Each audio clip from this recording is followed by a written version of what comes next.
Dog Works Radio is sponsored by Alaska Dog Works. Check out their website at alaskadogworks.com. You can support this podcast on patreon.com/First Paw Media. Radio Free Palmer 89.5 KVRF presents Mushing Radio, hosted by Robert Forto. Mushing Radio is about dog-powered sports, living in the Great White North, and mushing.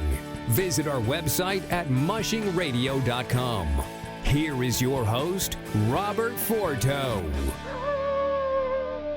Hello and welcome, everybody. This is Robert Forto, and you're listening to Mushing Radio on KVRF 89.7 in the Matsu Valley.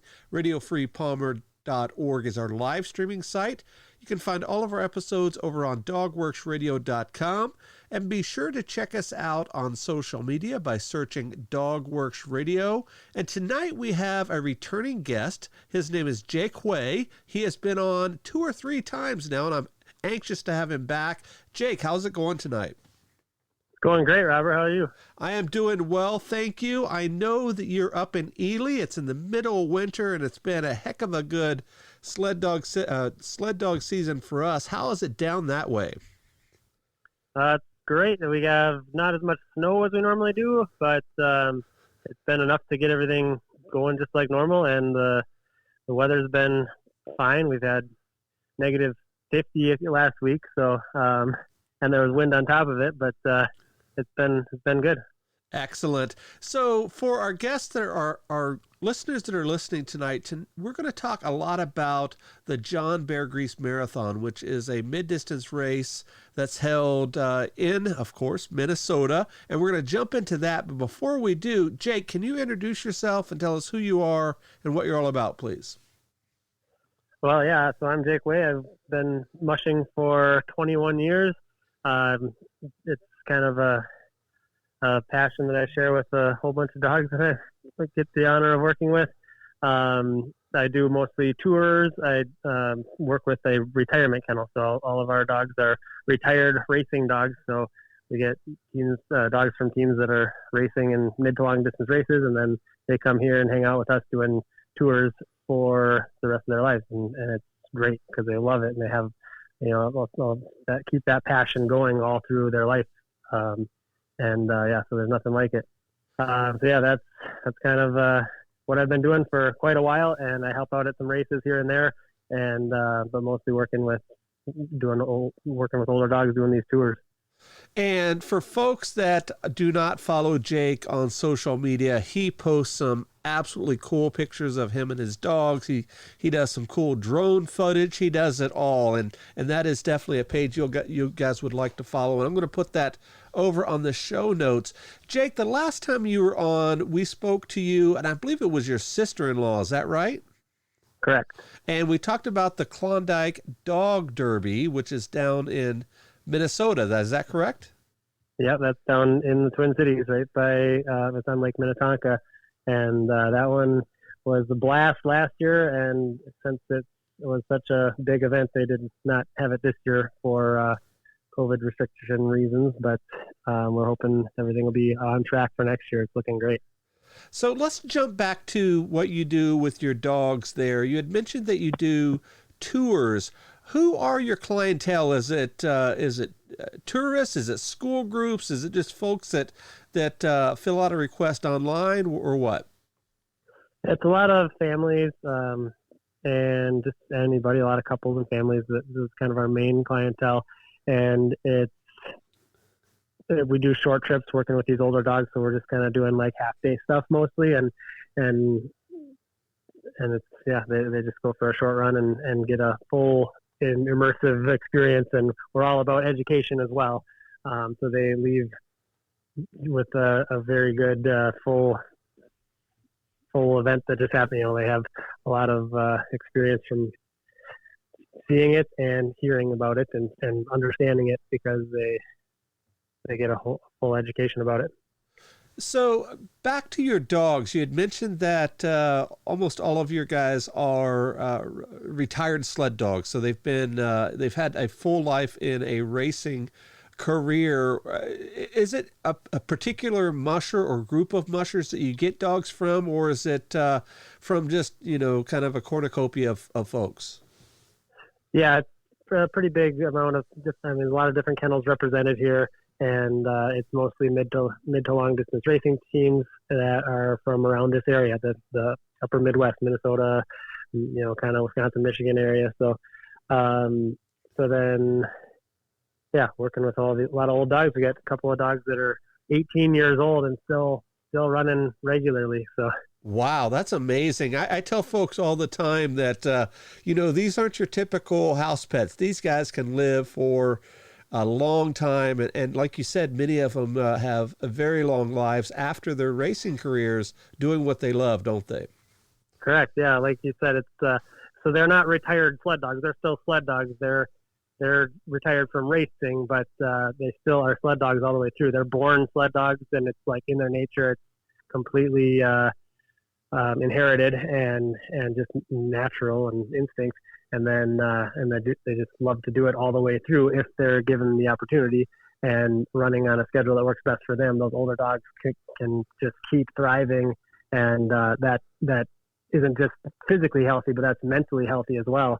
And so because of that mental health, that helps them be physically healthier as well, keeping them living longer. It all just kind of works together.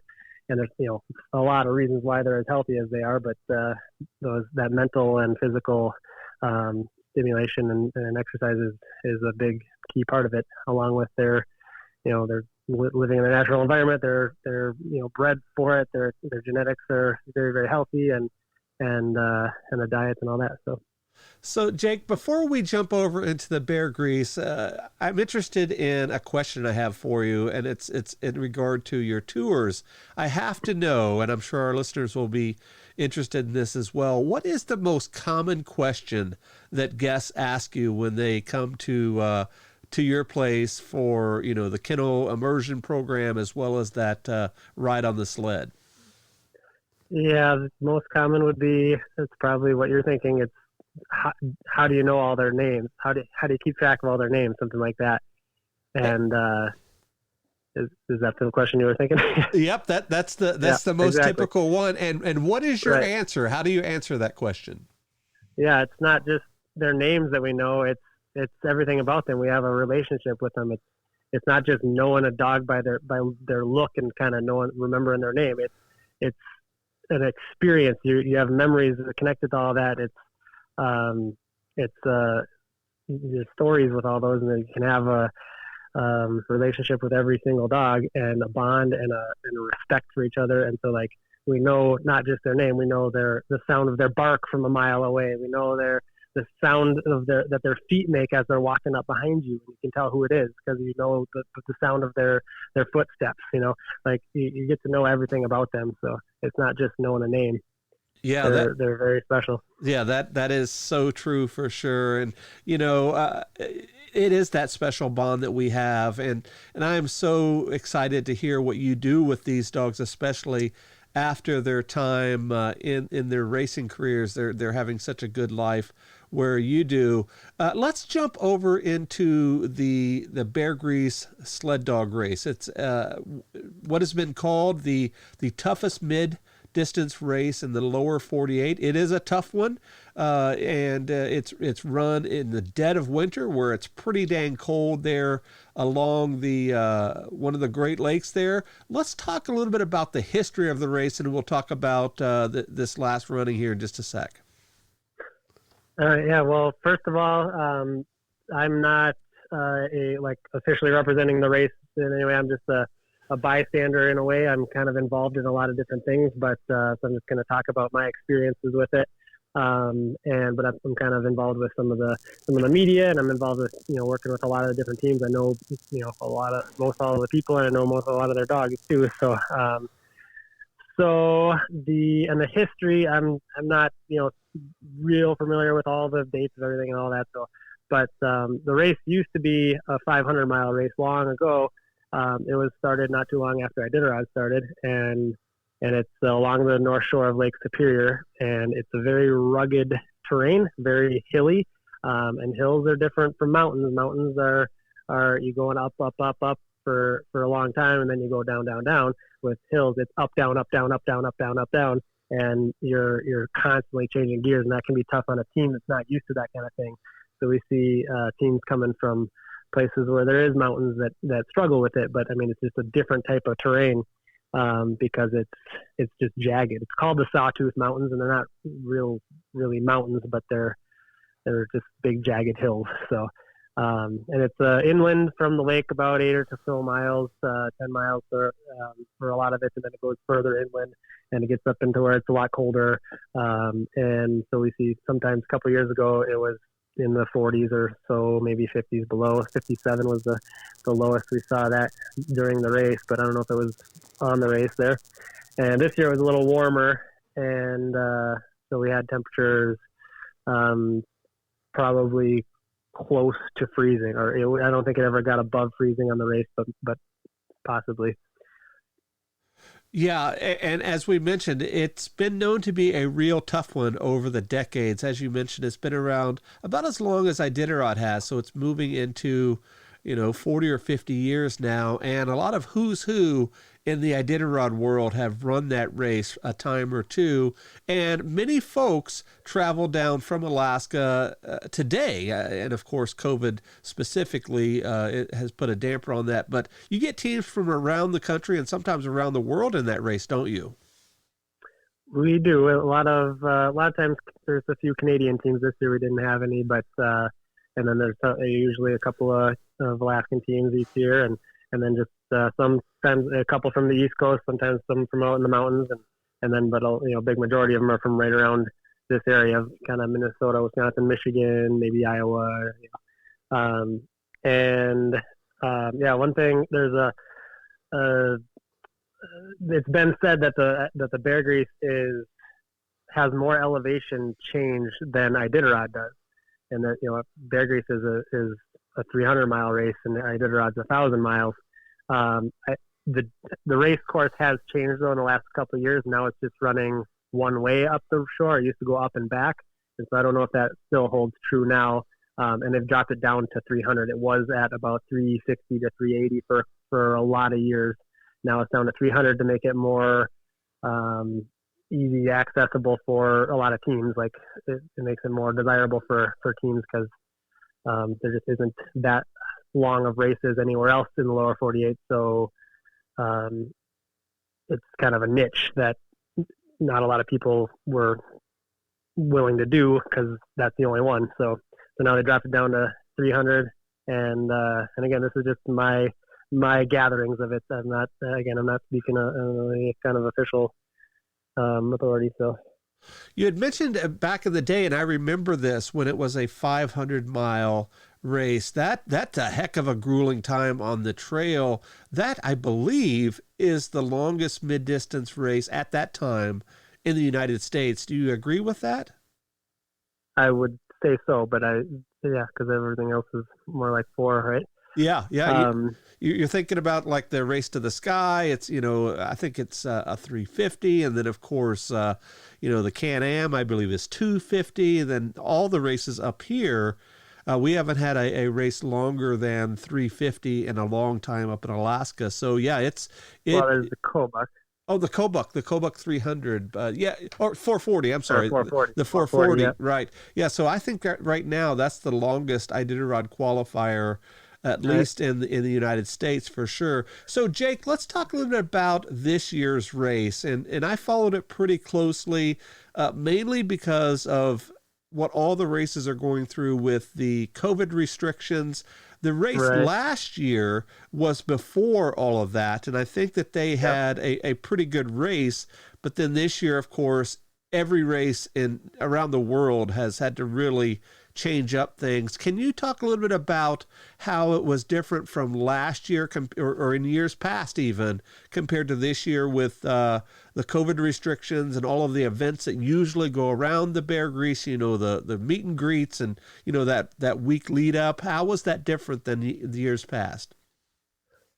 So there was no spectators allowed this year for anything. So everything, they tried to do a lot of virtual stuff. There's a lot of, Facebook Live things, or some of the local news stations were doing live coverage.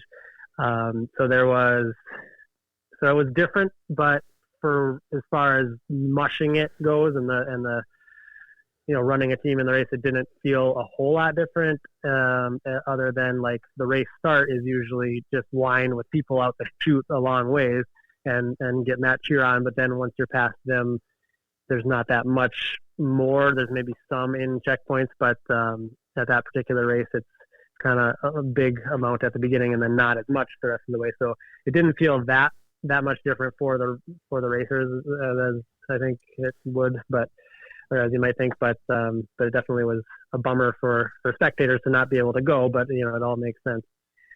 And but yeah, there was just handlers and people getting the teams out on the trail, and they were out. So it was kind of what happens. What was your thoughts going into it? Here we are in the middle of the pandemic, and we're holding a big race like this.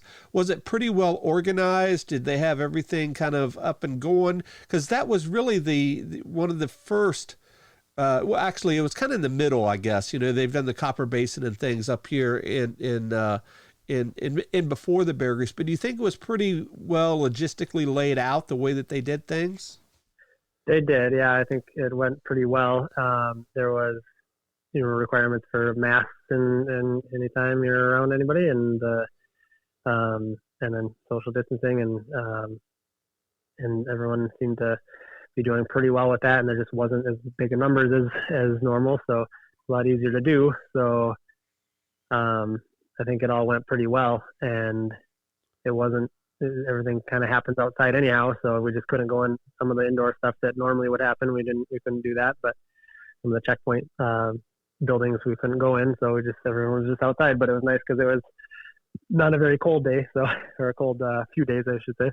Right. But yeah, it worked pretty well. And I should mention part of the history of the Bear Grease. It's named after John Bear Grease, who was a native man that is from the Grand Portage band of Ojibwe, and he was the mail carrier for along the North Shore. He did that by dog team, so that's a big part of the history there.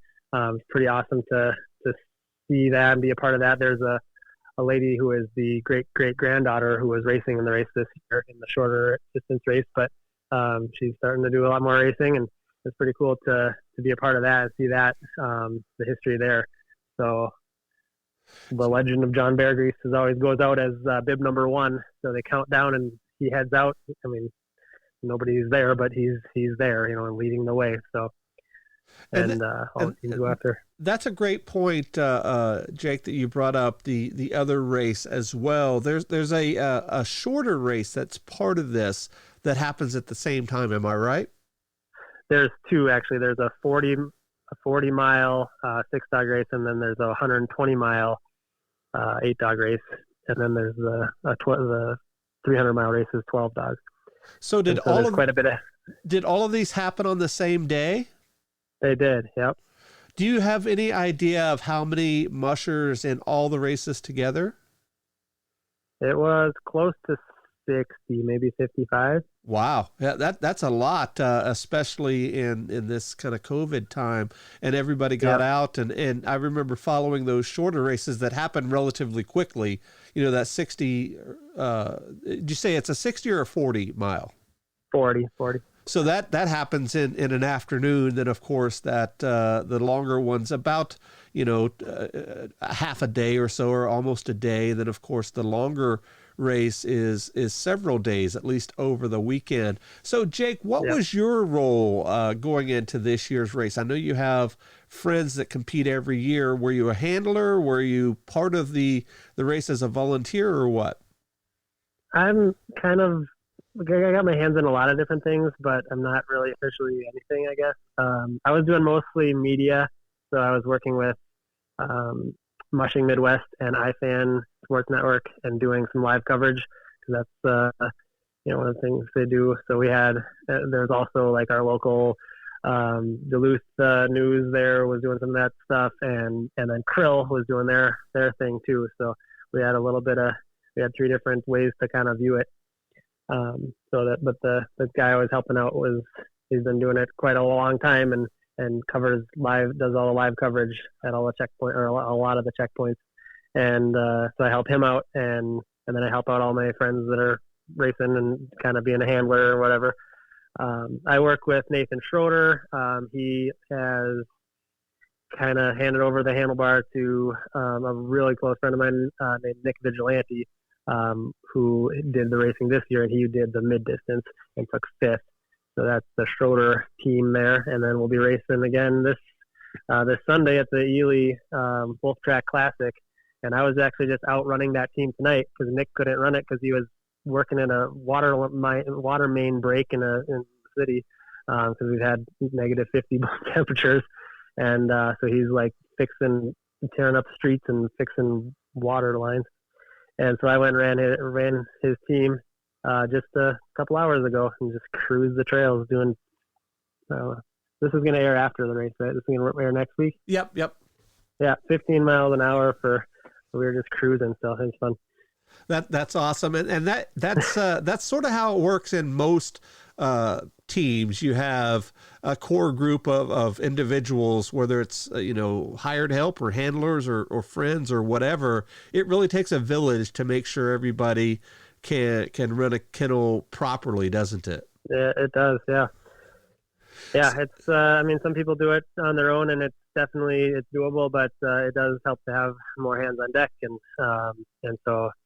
and again, like Nick's been working till midnight the last few nights, working in the muddy ditches in 40 below weather. So. Yeah, I can only imagine. So, Jake, let's talk a little bit about that media coverage that you mentioned. You had mentioned the Crewettes coverage, and I remember last year watching that special that they did on, I believe it's NBC Sports Network or one of those, and they did a really cool 2 or 3 part deal on each of the races, the Finnmark and the Iditarod, and I believe it was the Bear Grease with Dallas Seavey and a couple of other folks, and I thought that was really well done. It really brought you into that kind of that sports center atmosphere. Is that what they're still doing, or have they changed it up a bit?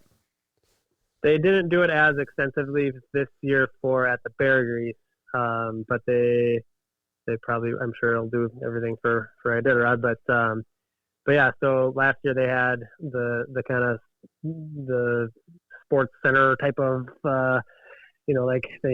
back to you, okay, and here we are. And so, yeah, Dallas was doing some of the commentary over in Norway. It's a Norwegian-based company. And then they had the film crews here, and they had the Greg Heister and Bruce. They were doing the commentary and stuff here. And so this year they just did like a smaller scale, just like kind of do the highlights, and they sent over a guy doing some of the filming. He actually got over here from Norway, so he made it. And so him and I were doing a lot of we were working together, kind of combining forces and doing some snowmobile footage and stuff. So some of that footage they got for the race, they just did like 3 or 4 minute highlights each day. And then Greg would interpret it or whatever, commentate it, all the footage that this guy got, Oyvind got some footage and sent it back. And so we were getting some footage along the trail and cruising out there with the leaders on the last leg of the race, which was kind of fun. We had Ryan Reddington and Aaron Letzering were kind of battling out for first place in the last leg of the race, which was about a 35 or so mile leg, I think, maybe, 30 something. And it was kind of interesting. We were out with the snowmobile getting set up at different spots to get shots of them. And it was cool to see them battling it out. So it was quite the battle. They ended up being 7 seconds apart at the finish line. So that was a very photo finish. Yeah, that was a very cool finish. It doesn't usually happen like that. And I was thinking back to that the race in Iditarod when it was just a few seconds back in the day, and what a cool way to finish a long race like that. It was pretty powerful finish. Like you're coming down a hill under the under the banner, and so Erin was in the lead and she won, and then Ryan is right on her tail and he just comes cruising by her and slams on his brake but there's there's just a lot of power coming down the hill. It's pretty cool to see a big exciting finish right away like that. That's awesome. Jake, we're almost out of time, and I have one more question about that media coverage and your thoughts on it. We had talked about that kind of that professional feel that they had with the Creel Sports thing last year, and of course Iditarod Insider does their deal every year.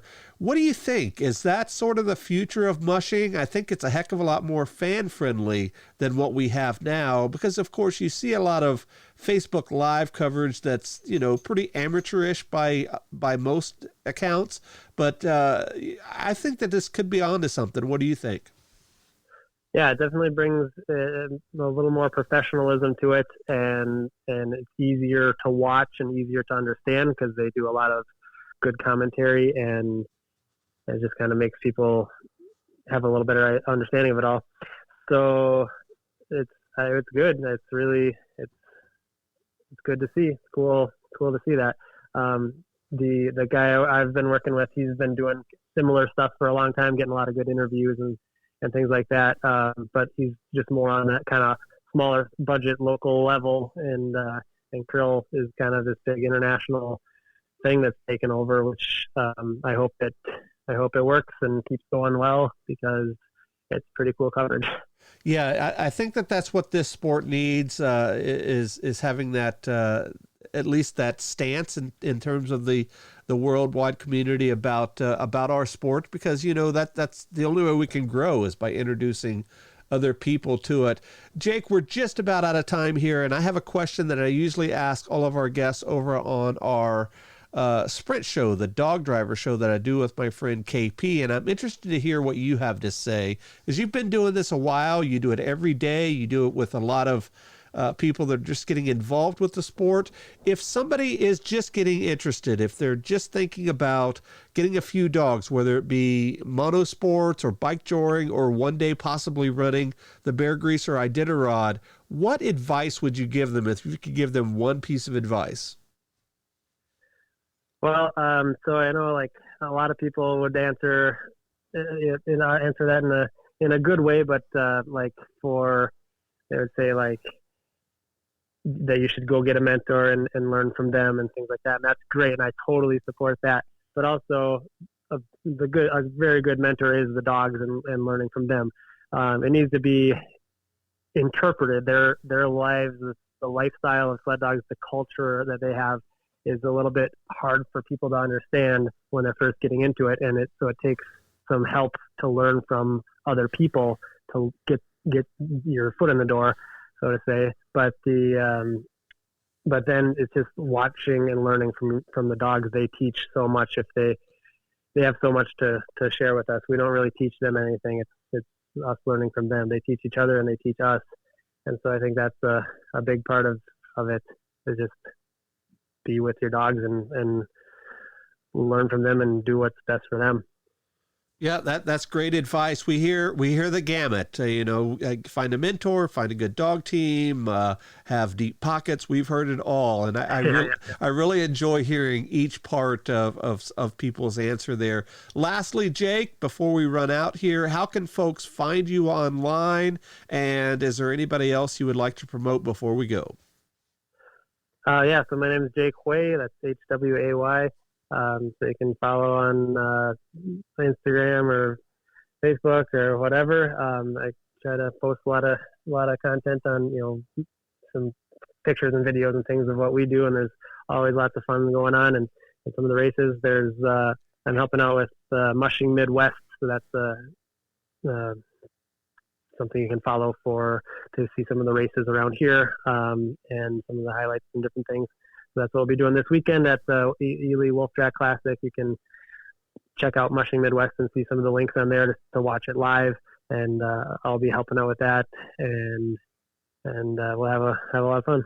Excellent. Jake Hway is our guest today. Thank you very much for being on. It's always a pleasure to have you on. I think you've been on 2 or 3 times, and we've followed each other for years over on social media for sure. Jake, it's been a pleasure. We'll talk again soon, okay? All right, yeah, thanks a lot, Robert. Thank you. On behalf of my guest today, this is Robert Forto from Mushing Radio. We will see you guys next time. Goodbye. This episode of the podcast is sponsored by First Paw Coffee Company. Learn more at firstpaw.coffee.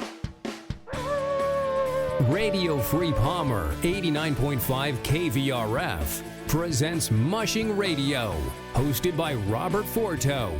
Mushing Radio is about dog-powered sports, living in the Great White North, and mushing. Visit our website at mushingradio.com. Here is your host, Robert Forto.